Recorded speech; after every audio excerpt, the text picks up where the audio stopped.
So this morning, ang title ng message na aking ibabahagi sa inyo ay Seek the Sun, Not the Sign. Be wise. Lagi kong nilalagyan ng be wise. Lagi kong nilalagyan ng wisdom. Pangatlong Sunday na yan. Amen ba?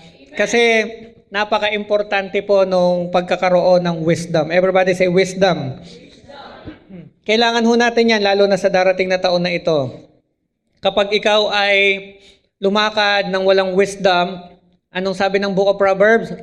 You will run wild. Wala kang direksyon. Amen?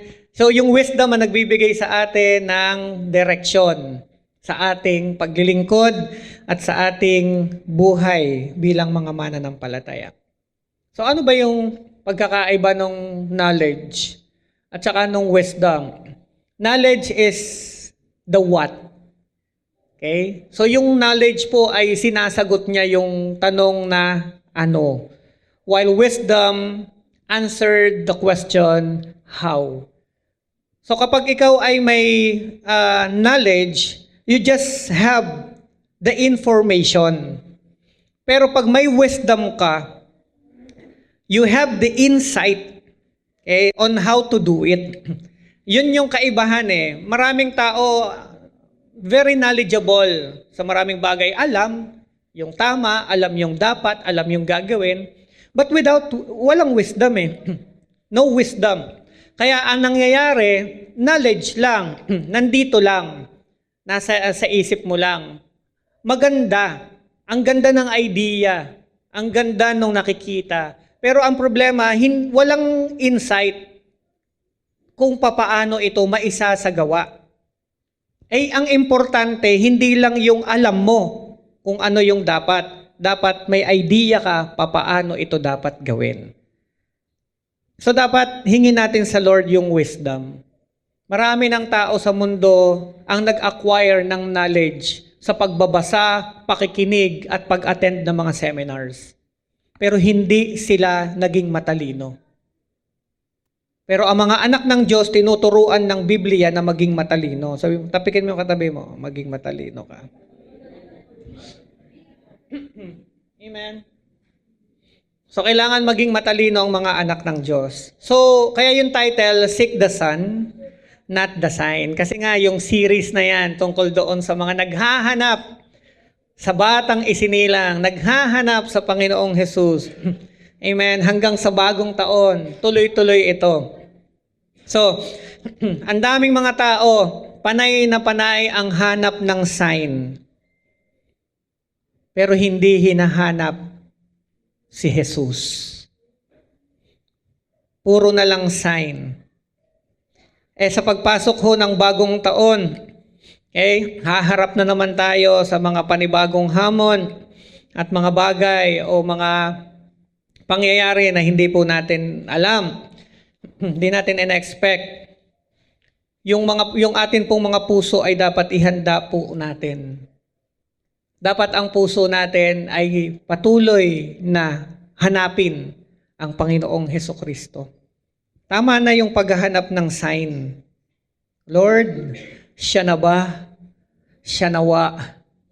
Di ba? Amen. Wag puro sign. Hindi tayo, di ba? Sabi ng Matthew chapter 16 verse 4, text verse. Kayong henerasyon ng masasama. Ang sakit nun, amen ba? Wicked generation. Ganyan po ang Bible. Wala siyang paligoy-ligoy. Okay? Wicked generation. Or sa ibang translation, kagaya dito sa NLT, ang tawag ay evil and adulterous generation.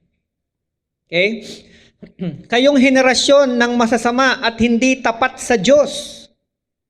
Humihingi kayo ng tanda, ngunit walang ipapakita sa inyo, maliban sa tandang katulad ng nangyari kay Jonas.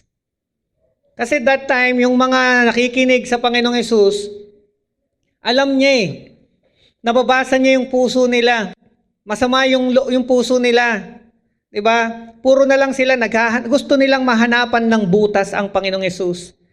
So, puro sila, naghahanap sila ng sign. Naghihintay naman talaga sila sa Messiah.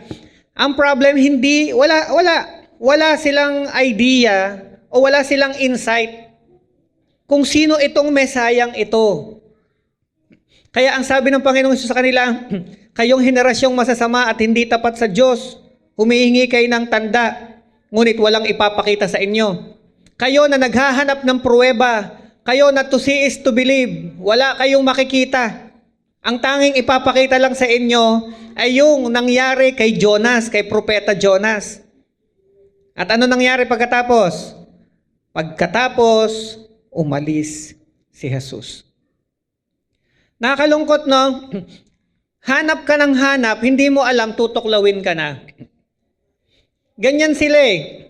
Yung mga Pharisees, yung mga Sadducees, hanap sila ng hanap ng sign, ng Messiah, ng Christ, ng Savior. Pero hindi nila alam na yung kausap nila, yun na ang kanilang hinihintay na tagapagligtas. At dahil nga sa kawalan nila ng 'di ba? Dahil sa hindi nila alam na yun na, anong ginawa nila? Pinapako sa krus. At magpasa hanggang ngayon, maraming porsyento ng mga Jews ang naghihintay pa rin sa Messiah. Sa Israel, hinihintay pa rin nila ang pagdating ng tagapagligtas. Samantalang ang mga Bible believers ay naghihintay na sa kanyang second coming. Kaya nga ginawan nila ng issue, ginawan nila ng kwento yung nangyari kay Jesus. Na sa halip na tanggapin ng mga tao na si Jesus, ang kanyang kamatayan, ay siyang nagdulot ng kaligtasan at si Jesucristo ay ang Diyos na hinihintay ng sangkatauhan. Ginawan nila ng issue na ang Panginoong Jesus daw, 'di ba? Gumawa-gawa lang daw ng kwento yung kanyang mga followers na hindi naman totoong nag-resurrect si Jesus. At magpasa hanggang ngayon, yan din po ang kwento na alam sa Israel. Kaya mapalad ka dahil nagbabasa ka ng Bible. Sabi mo sa atin mo, mapalad ka. Dahil sa Biblia, nalaman mo yung katotohanan. Amen po ba? Yan. Kasi ang Israel, ang mga Jews po kasi ay nakafocus doon sa law of Moses. Mosaic law. Okay? So doon. Pero marami na rin sa mga Jews sa biyaya ng Panginoon ang nabuksan na ang isipan at nalaman na ang katotohanan ito.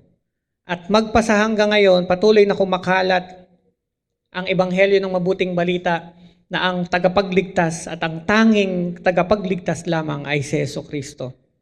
Marami ng mga Muslim po ngayon ang nako-convert into Christianity dahil personal. Karamihan ng napakinggan ko na mga ex-Muslim, karamihan ng napakinggan ko ay personal na nagpakita o kinausap sila ni Jesus. Kaya yung last na pinost ko, na shinare ko, di ba? Umiiyak siya. Sabi niya, mga kapatid, sabi niya doon sa mga kasama niya, tinuturing niyo na ako ay traidor. Pero anong magagawa ko? Nakita ko si Jesus. Nakausap ko si Jesus. Hindi ko matatanggihan yun. Kaya tayong mga anak ng Diyos, humahayo para ipangaral ang ebanghelyong ito. Katuwang ang banal na Espiritu Santo. And mismong ang Panginoon ay gumagawa ng paraan upang mapabilis na ang mga araw dahil pasama na ng pasama. Siya na mismo ang bumibisita sa mga taong, di ba, alam nating imposible. Kaya sa Diyos walang imposible eh. Amen po ba? Tapi kayo yung katabi mo, walang imposible kay Lord. Amen. Praise God. So why do we seek the Son? Not the sign. Bakit kinakailangan ang isik natin si Jesus? Hindi yung, di ba, kung ano-anong mga sign. Number one, signs can distract from the source. Ang example po dito ay yung, alam niyo nakakatakot, no? Kapag ka ikaw ay mabilis yung out of your emotion, ang bilis mong magsalita. Nakakatakot yan. Kaya dapat mag-iingat tayo. Amen. Naalala ko po yung sa Bible, teka lang.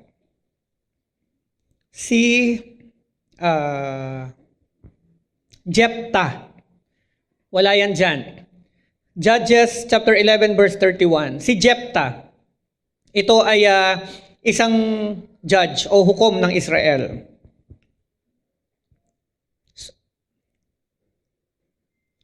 Sabi niya, basahin ko na lang.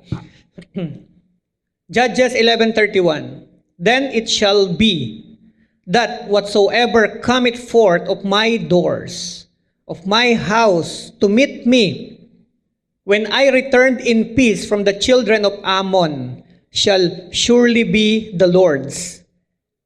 Yung unang papasok sa bahay ko para ako ay kanyang katagpuin. Sabi niya, iaalay ko sa Diyos. Ito yung ito yung mga tinatawag nating human sacrifice. Ang problema, nasabi na niya ito.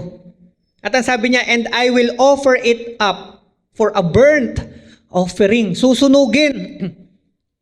Okay? Eto ngayon. Ang tagal niyang nawala, pagbalik niya sa bahay niya, meron siyang nag-iisa lang na anak. Babae. So, syempre mahal na mahal niya yun. Nag-iisa. Amen po ba? Ngayon, yung anak niya excited. Nag-prepare ng dance, presentation. Kasi uso nun yung mga solo dancing, di ba? Nag-prepare siya para, di ba, masaya siya na gusto niyang salubungin, i-welcome yung tatay niya. Ang problema, nakapagsabi yung tatay niya, yung unang papasok sa bahay ko, ihahandog ko sa Diyos, susunugin. Hindi pwedeng baliin. Biglang pasok ngayon itong anak niya. Di ba? Yun ang mga usong sayaw dati. Mga ganon, di ba? Ayan na. Naku, pagtingin niya, yung pumasok yung anak niya. Talagang ang sakit sa loob niya. Kaso hindi niya pwedeng baliin. Yung anak niya, pinatay. Sinunog. Anong lesson nun? Huwag mabilis mangangako. Sabihin mo sa tabi mo, huwag kang mabilis mangako. Diba? Mahirap biglang mangako ka dahil ang saya-saya mo, ang ganda ng mood mo, tapos pag nasabi mo na, bukas, hindi na yun, iba na ang gising mo. Sasabihin mo, ayoko na. Huwag na lang. Amen? Kaya yun ang nangyari kasi nga, lagi na lang, eto kasing si Jephthah, puro sign eh. Sign can distract from the source. Diba? Lord, yung unang manliligaw sa akin ngayong 2026, jojowain ko agad. Amen? Wag ganun. Hindi ganun dapat. Amen? Lord, ano ba? Pagka tumalikod siya, diba? Iiwanan ko siya. Ay, mga ganun. Ang tawag namin sa bahay, ang daming pautot. Mga ganong pa-style, di ba? Hindi ganon. Hindi yun maganda. Kasi, hahamunin ka. Matthew chapter 16, verse 3 and 4. Jesus condemned the evil and adulterous generation that sought signs. Kaya kinokondemn ni Jesus yun eh. Kasi puro na lang sila sign, puro sila sign. Teka muna, hindi nyo ba nakikita na ako na ito? Ano pa bang sign ang hinahanap nyo? Ako na ang hinihintay ninyong tagapagligtas ng sanlibutan. Pero puro sign pa rin. Amen? Andyan na yung baha, malulunod ka na. Pray ka ng pray, Lord, bigyan mo ko ng sign na ililigtas mo ko. Dumating na nga yung bumbero. Ang laki ng truck. Sumakay ka na. Lalaki pa yung tubig. Hindi, ililigtas ako ni Lord. Anong ililigtas ni Lord? Ipadala na ni Lord yung bumbero. Nung malunod, kala ko ililigtas ako ni Lord. Hindi eh. Hindi mo alam eh. Kasi emosyon ang iyong tinitingnan. Walang wisdom. Diba? Kahit tama ang motibo mo, pag wala kang wisdom, mali ang mangyayari. Ang ganda-ganda ng gusto ng sinasabi mo, ba't ang ginagawa mo, pinapaiyak mo? Ang ganda ng plano mo, pero ba't yung ginagawa mo, pasira doon sa plano mo? Sa halip na palapit, palayo. At tayong mga tao, dapat talaga maging maingat. Kasi pwedeng maganda ang intention mo, pero hindi mo alam ang kilay mo nakataas. Amen? Hindi natin alam. Kaya nga ultimong tayo, dadayain ng ating sarili. Amen? Kaya ang tinuturo sa atin, sa halip na kung ano-anong hinahanap mo, si Jesus lang ang hanapin mo. Hindi ka na mamamali eh. Pag nakasentro ang buhay mo kay Jesus, tatama ang lahat. Pero pag sinentro mo ang buhay mo sa tao, sa kabayo, sa halaman, sa figurin, sa kung saan-saang mga koleksyon, ay mamamali ka na. Amen ba? Again, sabi ng Matthew 6:33, seek first the kingdom of God and His righteousness, and all these things shall be added unto you. Kaya eh. Kaya bang ibigay ng Diyos ang pangailangan mo? Amen. Mali lang ang, di ba? Mali lang yung focus. Ang focus kay Jesus. Huwag ang focus ay sa boss. Kaya pag sinabi ng boss, huwag ka munang mag-church. Double pay ka. Sige po, hindi mo na ako mag-church. Double pay eh. Kasi nga, mali ang focus. At ang pinangahawakan mong pangako, mali. Sa halip ng panghawakan ay pangako ng Diyos, that I will supply all your needs according to His glorious in Christ Jesus. Nakalagay sa Philippians 4:19. Ang focus ay yung sinabi na. Kaya wag tayong malilito. Pag pinangakuan ka ng tao, babalik ka sa pangako ng Diyos. Pag nagtama sila, praise God. Pag magkasalungat, bitawan mo yung pangako ng tao. Huwag mong asahan. Ang panghawakan mo, pangako ng Diyos. Pag hindi mo yun ginawa, humanda ka. Iiyak ka bukas. Kaya maraming nabibigo eh. Kasi ang pinangahawakan, pangako ng mundo, pangako ng tao, pangako ng kung sino-sino. Kaya nga nauso yung pangako sa'yo. Di ba? Amen? Kaya marami nagagalit. Pasumpa-sumpa pa daw. Amen?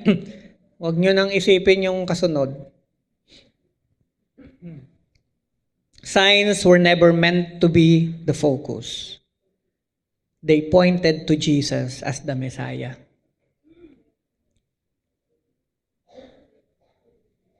When we chase signs, we risk missing the very one they reveal. Minsan masyado tayong nabubulaga ng napakaraming kung ano-ano pa. Tuloy nami-miss natin kung ano talaga yung nararapat. Kaya sa mga anak ng Diyos, di ba? Simplify your life para madaling sumaya. Ang hirap sumaya ng masyadong masalimuot ang buhay. Kaya mas simple, mas madaling sumaya. Tapikin mo katabi mo. Simplihan mo lang. Amen. Simplihan lang. Huwag masyadong mabongga, magarbo. Diba? Kung yun lang. Simple lang.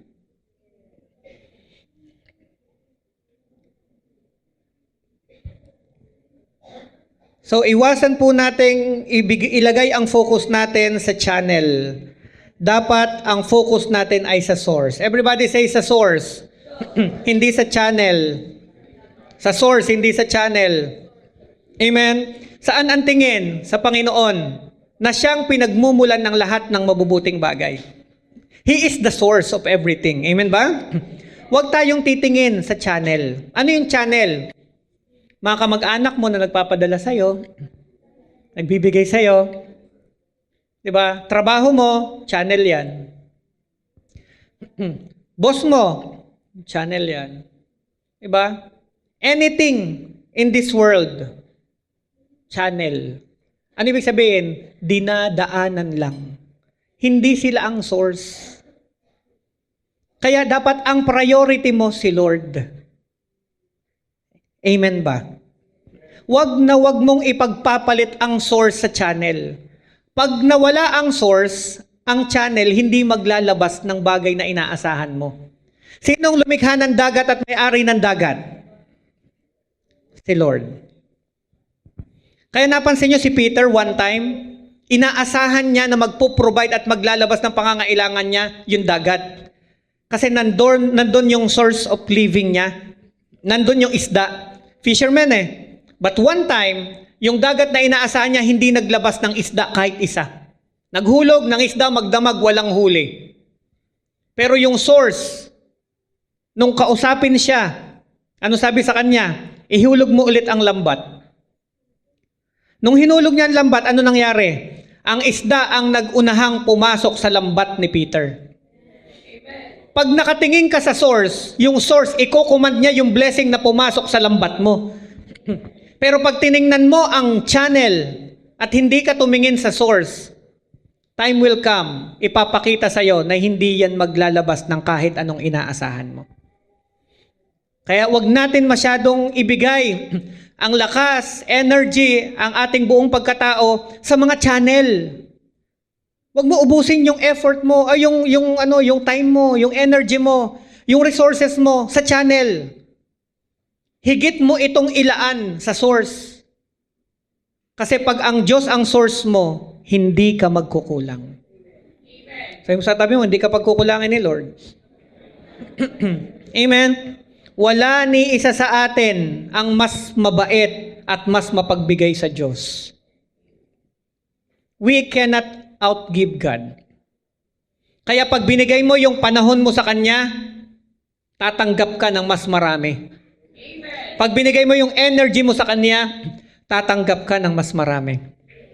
Pag binigay mo yung resources mo sa Kanya, tatanggap ka ng mas marami. Pero kapag yan ay binigay mo sa mali, magugulat ka na lang, bankrupt ka, empty. Walang matitira. Bakit? Mali ang paraan ng investment na ginagawa mo. Kaya yung buhay mo, hanggat malakas ka, mga youth, gamitin mo sa Diyos. Kasi tamang investment yan. Huwag niyong gamitin sa kung saan-saan. Amen? Kung ano man yung meron tayo, gamitin natin para maisulong natin yung divine mission ni Lord sa lupa. Tumulong tayo sa mga tao na binabaan ng Diyos ng vision to reach out more people, more souls para pumasok sa langit. Huwag tayong tumulong sa mga tao na, di ba? Sa halip na ang tulungan mo ay yung mga taong papasok sa langit, tumutulong ka para mas maraming pumasok sa impyerno. Anong ginagawa mo? Ay, birthday pala nung isang empleyado ko. O sige, sagot ko na yung 2 case na emperador. Di ba? Yari. Ano mangyayari doon? Amen? Amen? Sunog ang baga nun. O, pag nagkasakit, sa'yo ulit lalapit yun. Ikaw pa rin ang bibili ng gamot para doon. Eh kung sinabi mo, yung regalo mo matatanggap mo mamaya sa church. Gagamitan mo ng strategy. Amen? O kaya, yung bonus nyo, ibibigay ko mamaya sa church. Lahat ng a-attend, matatanggap agad yung bonus nila. Advance. Amen ba? Kumbaga, pinag-iisipan mo talaga, kapartner mo talaga si Lord. Amen? Hindi, di ba, magagamit pa para sa mali. Next, number 2. The Son, why do we need to seek the Son instead of sign? The Son is the ultimate sign. Everybody say, Jesus is the sign. Amen? Jesus declared that the only sign given to humanity is the sign of Jonah. Ano ba yung nangyari sa panahon ni Jonah? Di ba si Jonah takas ng takas sa calling? Ano nangyari? Tinapon siya sa dagat, kinain siya ng malaking isda, 3 araw siyang nasa loob ng tiyan ng isda. Amen ba? Everybody say 3 araw na nasa loob ng tiyan ng isda. After 3 days, anong ginawa? Di ba sinuka siya? Sa lugar kung saan nandun siya tinatawag ng Diyos. Yun daw yung sign. Bakit? Kasi yun ang tanging makikita mo na nangyari sa Panginoong Hesus. Kung paano si Jonah ay 3 araw sa tiyan ng isda, makalipas ang 3 araw ay iniluwa. Ang Panginoong Hesus, ang anak ng tao, ay inilibing. Okay? 3 araw, and after 3 days, siya'y muling nabuhay na mag-uli. Kaya kung meron pong spiritual insight, yung mga taong nakikinig, may idea sila na yung nangyari kay Jonah ay palatandaan ng magaganap sa anak, di ba, ng tao na tinatawag. Yun ay ang Panginoong Hesus. Dahil si Jesus, ano nangyari sa kanya? Ganun din. Namatay siya, makalipas ang 3 araw, muling nabuhay. Kaya sa halip na ang mga Pariseyo nakaharap niya noon, ay dapat magkaroon na idea, ay, ito yung sinasabi niya. Wala. Ginawan pa siya ng issue. Amen ba? Kaya sabi mo sa katabi mo, Jesus is the sign. Amen? This is the definitive proof of His divinity and power to save, yung kanyang muling pagkabuhay. Hindi natin kailangan ng sign ng kahit anong sign. Si Jesus sapat na. Amen ba? Di ba nabasa natin last week? Yung mga wise men, yung matatalino, hinahanap nila yung Savior, yung King. Amen? Tayo sa biyaya ng Panginoon, mag-devotion ka lang, mababasa mo na. Wow, praise God, ayun yun. Alam mo na yung kwento. Alam mo na yung, di ba, yung mangyayari. Advance na yung knowledge mo tungkol doon sa magaganap. Sinasabi na ng salita ng Diyos. At makikita natin sa panahon natin ngayon na yung sinasabi ng mga naunang mga pastors pa na ngayon ay umuwi na sa Panginoon, nagaganap na sa panahon natin ngayon. Amen ba? So, totoo ang Biblia. Very accurate siya. Pati mga scientists ngayon, nadidiscover nila na totoo ang mga account sa Biblia sa pamamagitan ng mga nadidiscover nila na mga kung ano-ano, kagaya nung nakita nila sa Mount Ararat, yung Noah's Ark, napatunayan nila totoo. Tapos yung nangyaring pagkamatay ng maraming mga army nung Pero na humahabol sa mga Israelita nung tumawid sila sa Red Sea, napatunayan nila, nandoon yung mga gulong ng mga chariots sa ilalim ng Red Sea. Amen? Sabi mo sa tabi mo, si Jesus, makontento ka na sa Kanya. Amen? Tama ng paghahanap ng mga sign. Amen? Lord, pag may dumaan na star. Lord, pag may pumasok na naka-red. Walang ganon, ha? Ikaw ay matalino dahil may Biblia ka. Amen, Amen ba? Kaya alam mo kagad kung sino, kung paano, kung alin. Eto. Gagawin ko to. Kalooban ni Lord to. Paano malalaman na will ba ni Lord to? Di ba? Manalamin ka lang sa Word of God. Basahin mong Biblia. Ano bang sinasabi ng Diyos tungkol dito? Malalaman mo na eh. Ganyan, ganito. Ay, hindi pala yung dapat. Nasa Bible na. Sabi mo sa tabi mo, tutuklawin ka na. Amen? Yung mahilig maghanap ng sign, ayaw niyan magbasa ng Bible. Ayaw magbasa ng Biblia. Pero yung nagbabasa ng Bible, hindi niya kailangan ng sign. Kasi kita na niya. Number 3, seeking signs often reflects doubt. Everybody say doubt. Anong sinasabi ng verse? Hebrews 11 verse 6. Anong sabi dyan?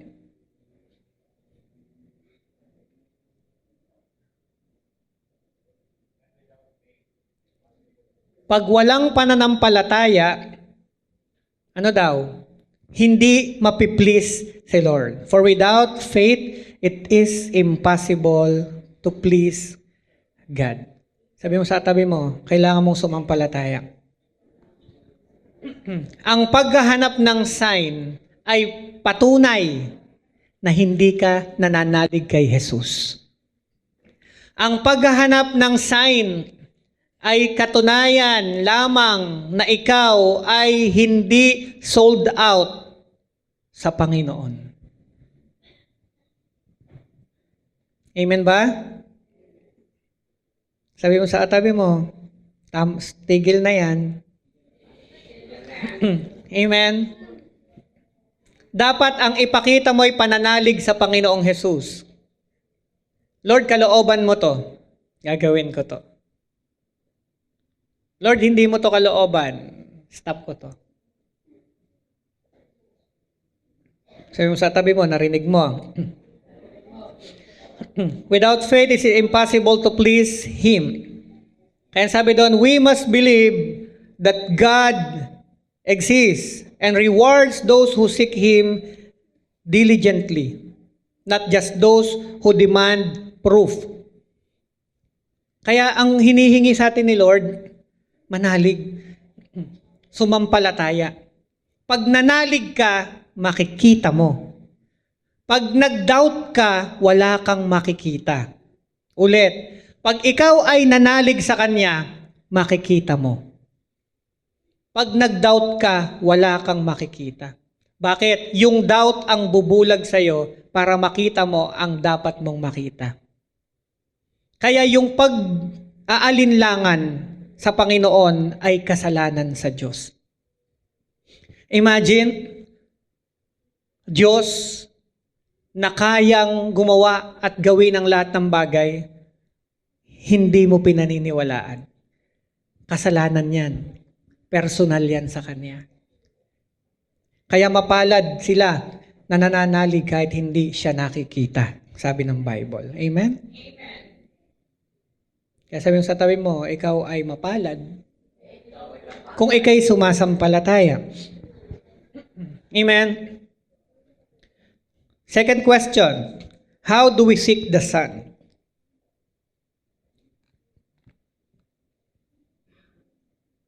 Number 1, dwell in His Word. Sino pong nagbabasa ng Bible? Sino pong nakikinig sa Bible?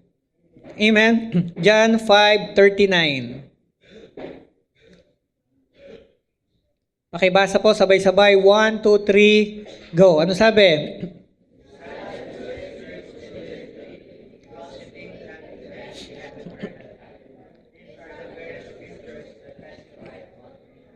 Everybody say, I have eternal life. Amen? Ito yung mga masarap i-meditate na mga verse, di ba? Ang linaw niyan eh. Psalm 119 verse 18. Ano? Open my eyes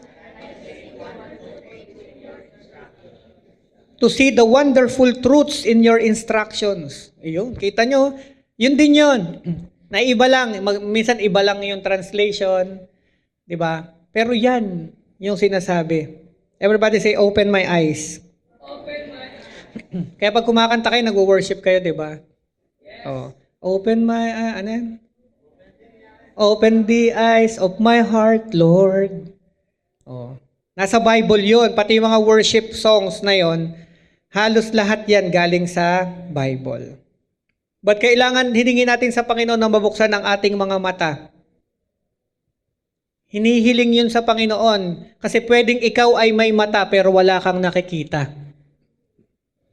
Kaya nga may kantang, bulagang pag-ibig, dan dan dan dan dan dan dan dan dan dan dan dan. May mga ganon, di ba? Lagim, kita mo, alam na alam, lagim ba title nun? Oh, pero baka ano yan yung mga kinakanta dati noon. Amen. Yan sinasabi, dwell in His Word. Open my eyes to see the wonderful truths. Para makita ko ang ang katotohanan. Amen. That's number 1. To seek the Son, dwell in His Word. Ulitin ko, hindi natin pwedeng ihiwalay ang Word sa atin. Hindi ka pwedeng magpatuloy ng journey na hindi mo dala ang mapa. Amen? Hindi mo matatagpuan ang treasure kung wala kang dalang mapa. At ang mapa natin ay ang Biblia. Amen? Kaya pagkakatingin natin, saan na tayo banda? Doon daw, papunta doon. Amen? At ang treasure na hinahanap natin, sino? Si Jesus. Anong sabi ng Matthew chapter 14, verse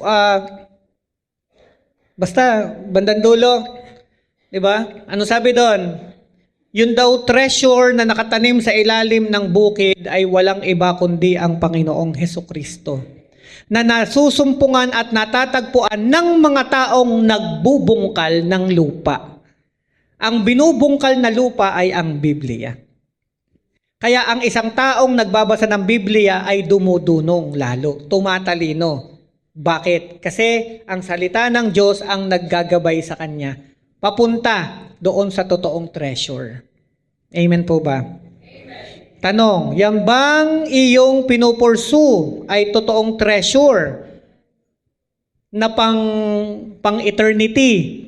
O yung pinupursue mo ay treasure na akala mo pero tanso?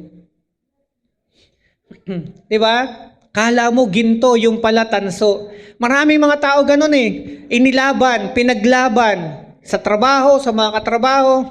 Pinilit niya yung negosyo, pinilit niya yung tao, pinilit niya yung relationship, pinilit niya yung mga bagay na ginagawa niya. Nilaban niya, di ba? Pinaglaban sa kahit saan. Sa bandang dulo, na-realize niya, kala ko ginto, tanso pala.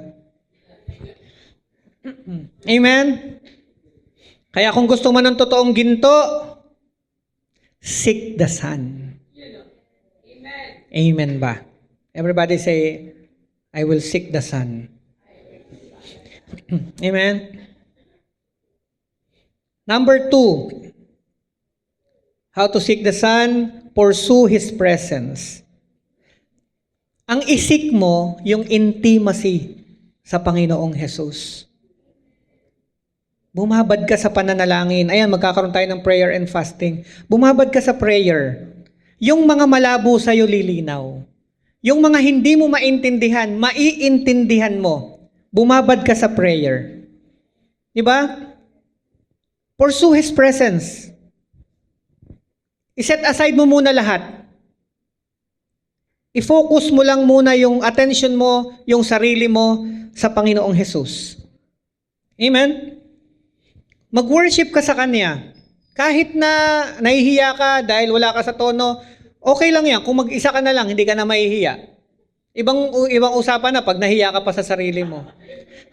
Amen. Tanggap ka niyan. Pagka hindi ka natanggap ng sarili mo, ay talagang ibang klase po yan. Amen ba? Kaya mag-worship ka. Mag-worship ka ng talaga namang todo bigay. Amen ba? Hindi importante kung alto ka. Amen? Ala sa tono. O kung ikaw ay ano pa ba yung isang tenor. Okay lang yan. Kahit tenor ang boses mo, tinorture. Okay lang yan. Tanggap mo yan. Basta kumanta ka ng kumanta sa Lord. Open my eyes, Lord. Yung iba, nasa tono, wala naman sa sa lyrics. 'Di ba? Yung iba, alam ang lyrics, wala sa tono. Ay tanggap ni Lord lahat 'yan. Kung kahit pakaliwa, pasilangan o pakanluran ang boses mo, basta't galing sa puso, tatanggapin ni Lord. Amen. Amen? Ang mahalaga, you pursue His presence. Not just His blessings or miracles. Dapat ang focus yung presence. Bago natin hilingin yung blessings, bago natin hilingin yung miracles, dapat munang mauna yung presence. Without the presence of God, walang miracles, walang blessings. Amen. Kasi yung blessings and miracles nasa presence. Again, wisdom. Huwag mo nang mag-focus sa blessings. Huwag mo nang mag-focus sa miracles. Ang focus, again, ay yung presence niya. Kung saan naroroon ang kaluwalhatian at presensya ng Diyos, doon ay may kagalingan. Amen. Amen ba? Yun ang sinasabi ng Bible eh. So, everybody say, pursue His presence. Amen. Sabi ng Psalm 27 verse 8, when you said, seek my face, my heart said to you, your face, Lord, will I seek. Find joy in simply being with Him. Kaya pag nasa presence ka na ni Lord, wala nang sasaya dyan. Wala nang mas papayapa dyan. Wala nang mas liligtas dyan. Wala nang mas titindi dyan. Pag nasa presence ka na ni Lord. Pag ikaw ay nasa presence ni Lord, kahit magkaroon ng World War III, ligtas ka. Amen. Bakit? Wala sa paligid yan. Nasa loob. Amen po ba?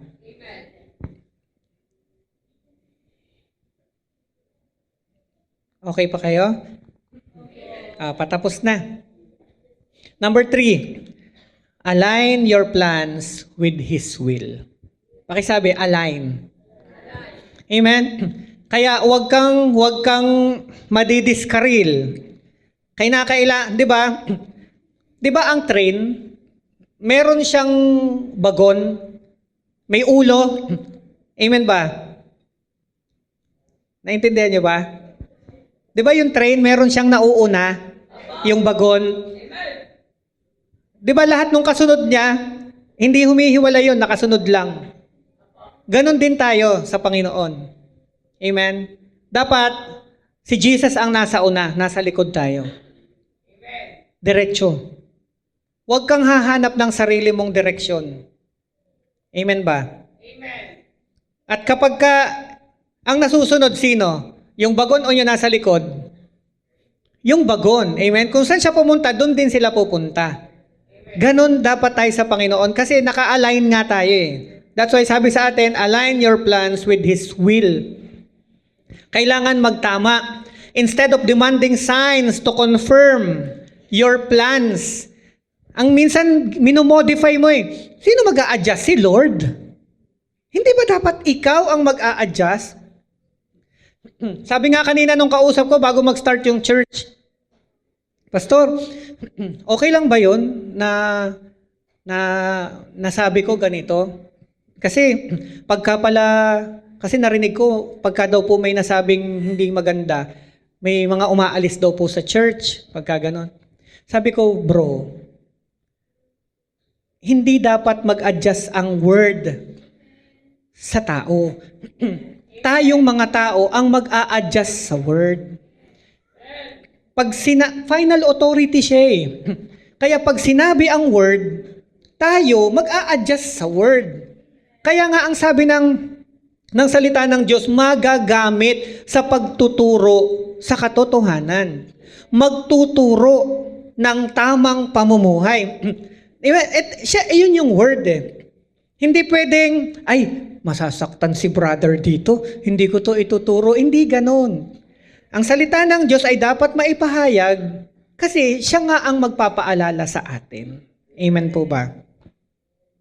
Kaya yun, tama-tama. Kanina, napag-usapan namin bago mag-start yung church. Everybody say, align your plans. Diba? Your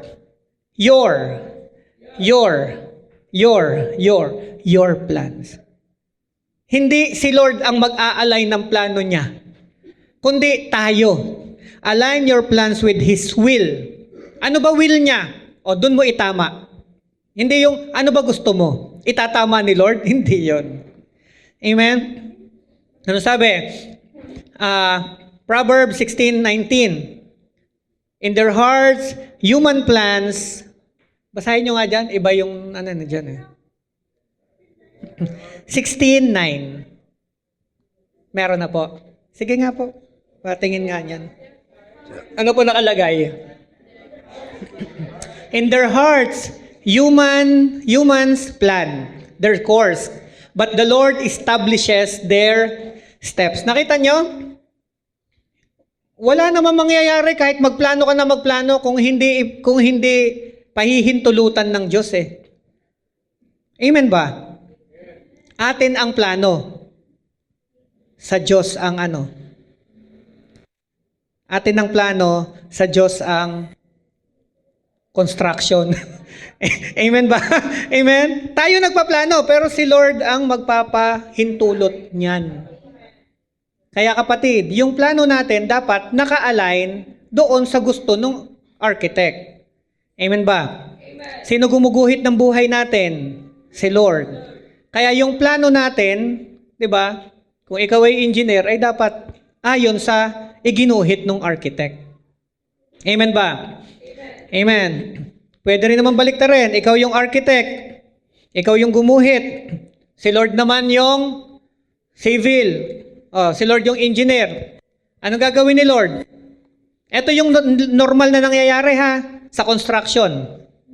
May guhit, may blueprint, but not 100% masusunod. Kasi sa actual, mayroong revision. Nagtrabaho po kasi ako sa Eastwood eh. Yung dalawang building dyan, na 36th floor. Normally ganun nangyari. This is the plan. Hatiin ko yung dalawang tao, magkaiba sila. Na hindi yun nasusunod. Nare-revise yun. Ganon din sa buhay natin. May plano ka. Eto gusto mo mangyari. Pero may mas magandang plano si Lord sa'yo. Kaya huwag kang malulungkot kung hindi nasusunod yung eksaktong gusto mo. Kasi nire-revise ni Lord yan para mas maging maganda. Amen ba? Alam mo bakit marami kang natutunan ngayon? Bakit ikaw ay nag-grow? Bakit ikaw ay ganyan na yung thinking mo? Bakit nag-matured ka?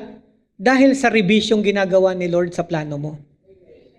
Kung hindi tayo papakialaman ng Diyos, distraction ang mangyayari sa atin. Sa halip na mabuo, guguho. So yung sa tabi mo, sa halip na mabuo, guguho. Kaya dapat ayusin natin. Amen. Amen.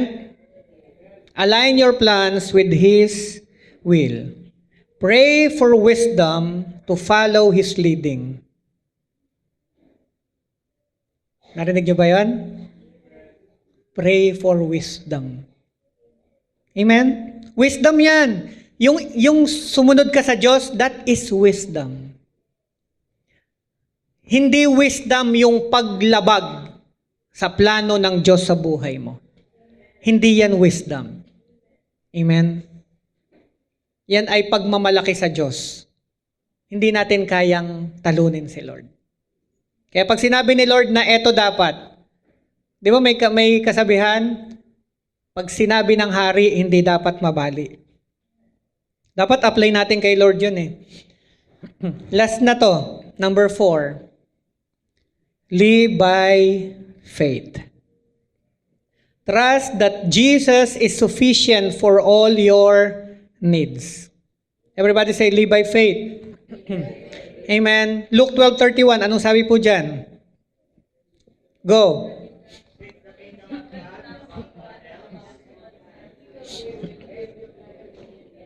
Kamukha siya ng ano? Matthew 6:33. So let faith in Him guide our decisions, not the desire for supernatural signs. Amen? Dapat, sabihin natin, kay Lord lang ako titingin. Amen? O ito, bigyan ko kayo ng mga verses. Paalala ko lang yung verse natin kanina, yung text verse. John 5:39-40. Sinasaliksik ninyo ang kasulatan sa pag-aakalang sa pamamagitan nito, magkakaroon kayo ng buhay na walang hanggan. Ang kasulatan mismo ang nagpapatotoo tungkol sa akin, ngunit ayaw ninyong lumapit sa akin upang magkaroon ng buhay. So yung mga taong hanap ng sign, di ba? Lalong hindi matagpuan yung hinahanap. Yun sinasabi ni Lord saliksik kayo ng salisik. Kasi yung, di ba, teacher of the law yan yung mga Pharisees nagsasaliksik ng law, nagsasaliksik ng kasulatan. Pero hindi nila masumpungan yung buhay na walang hanggan. Sabi ni Jesus, mismong yung binabasa nyo, ang nagpapatunay tungkol sa akin. Pero ayaw ninyong lumapit sa akin. Kaya ikaw, sino lumapit kay Jesus? Amen. So dahil lumapit ka kay Jesus, nasumpungan mo na ang kaligtasan. Amen ba? Hindi ka dapat huminto na tinanggap mo na ang kaligtasan. Patuloy mong hanapin ang mukha ng Panginoon. Amen. Para lalo kang tumalino sa buhay na ito. Amen po ba? Hebrews 11:6. Kung walang pananampalataya, walang sino man ang makakapagbigay lugod sa Diyos. Sapagkat ang sino mang lumalapit sa Kanya ay dapat, pakinggan nyo to dapat maniwalang may Diyos at binibigyan niya ng gantimpala ang mga taong humahanap sa Kanya. Binibigyan daw ni Lord ng reward ang mga taong naghahanap sa Kanya. Taas ang kamay ng patuloy na naghahanap kay Lord. Amen?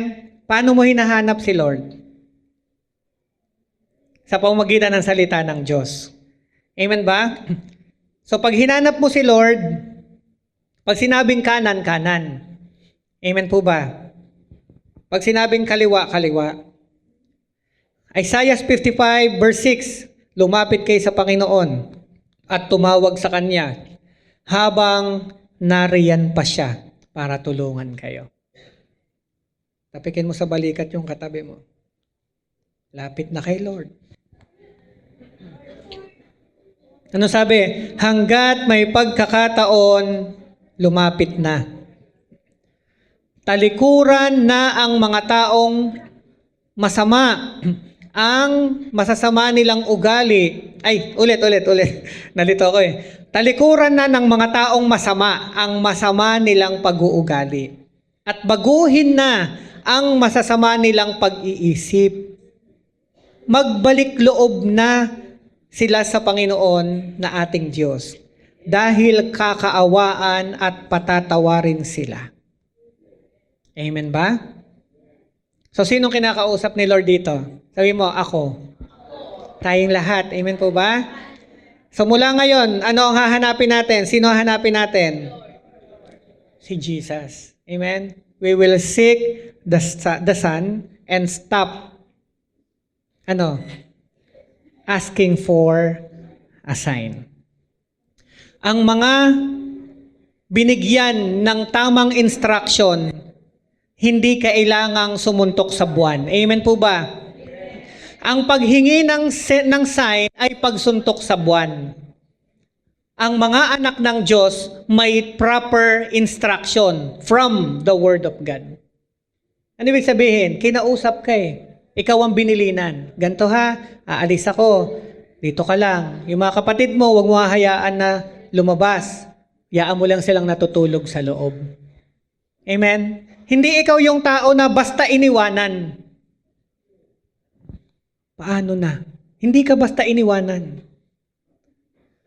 Iniwanan ka ng kanyang bilin ng salita ng Diyos.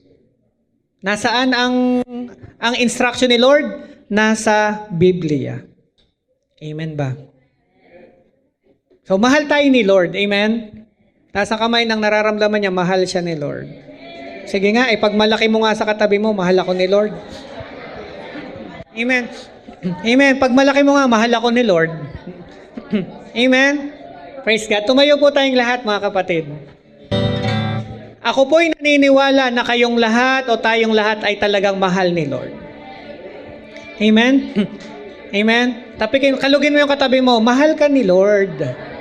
Huwag kang malungkot. Amen. Dapat kang magdiwang. Amen. Sapagkat binayaan ka ng Panginoon na makilala siya. Maraming tao, they're still wondering. Nakakalungkot kasi ang daming tao ang naghahanap pero hindi alam kung ano ang hinahanap. Maraming naghahanap at yung hinahanap niya, hindi niya alam na hindi naman talaga yon ang kailangan niya. Kapatid, wala kang ibang kailangan sa buhay mo kundi si Jesus. At wala kang ibang dapat hanapin kundi si Jesus.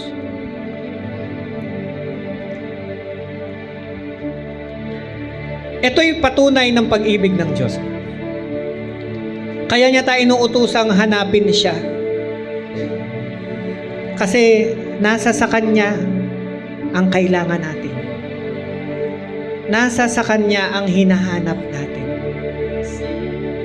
Ang hinihiling lang ng Lord, magtiwala ka. Magtiwala ka. Kung nakita mo yung sarili mo, nagkulang ka ng pagtitiwala, hingi mo yan ng tawad kay Lord. Kasi personal sa Kanya yan. Personal sa Kanya na hindi mo siya pagtiwalaan. Di ba? Basahin natin ang Bible, kailan hindi tumupad sa pangako ang Diyos? Kailan ka pinabayaan ng Diyos? Kailan ka binigo ng Diyos? Tapos hindi mo siya kayang pagtiwalaan. Ilang beses ka nang sinamahan, ilang beses ka nang iniligtas, ilang beses na niyang pinatunayan na sa oras na hindi mo kaya, nandun siya. Tapos ngayon, hindi mo siya pagtitiwalaan. Raise up your hands. Talk to God personally. The Holy Spirit is there. Huwag kang mahiya. Gusto ng Diyos ng personal na pakikipag-usap. Gusto niya ng buong pusong pagtatapat. Sabihin mo sa Kanya yung buong nararamdaman mo. Ayon sa Kanyang salita na napakinggan mo ngayon. The more I love you. Nakita mo ba yung sarili mo na mas umasa sa channel sa halip na sa source? Drink from the cup in your hand. Hingi ka ng tawad.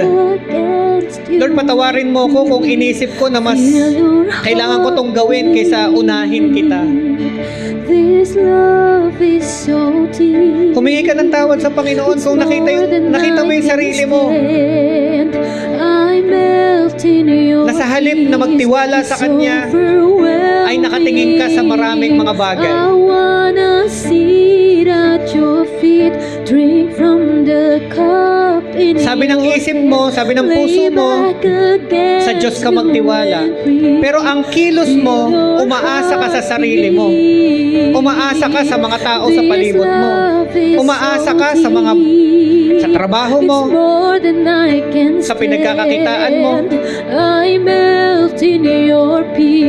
Ang Diyos, ang source ng lahat ng iyong pangangailangan.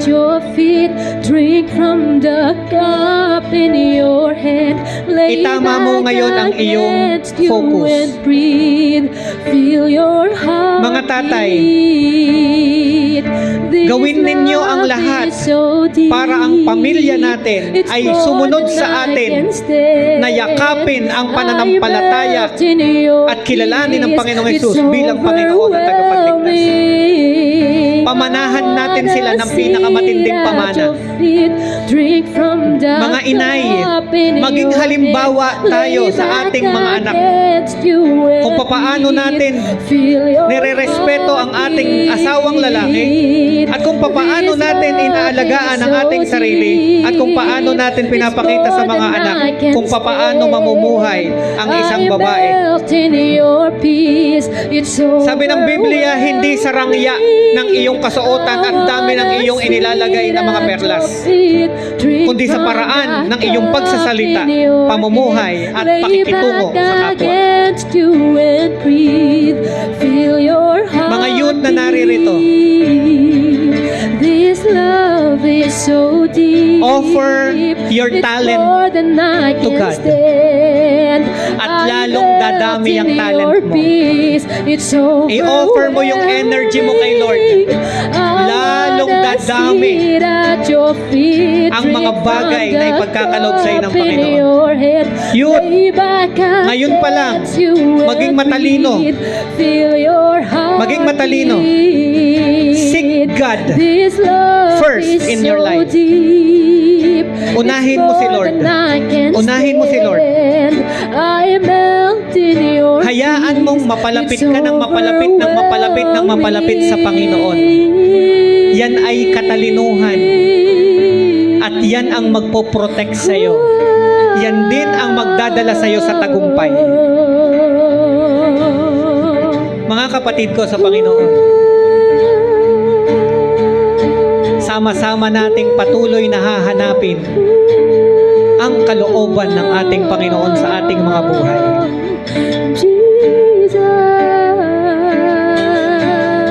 Lord, Ikaw ang aming susundin. Ikaw ang aming pagkakatiwalaan lamang. Iniaalay namin sa iyo ang aming mga buhay. Hindi namin kaya. Kaya wag niyo po kaming iiwan, wag niyo po kaming pababayaan. Kailangan po namin ang patnubay mo, Panginoon. Ikaw na nagpupursige, nagpipilit, hahawakan ka ng Panginoon, aalalayan ka ng Panginoon. Ikaw na nagdadalawang isip, panahon na para pumili at piliin mo ang daan ng Panginoon. Piliin mo ang kanyang daan at doon masusumpungan mo ang totoong pupuno sa puso mo. Thank you, Lord. Thank you, Lord. Thank you, Lord. Everybody say, Father, I surrender my life to you. The whole of me, ino-offer ko sa iyo, Panginoon, ang aking isip, ang aking puso, ang aking kalooban, ang aking buhay. Salamat, Panginoon. Lay back against you and breathe.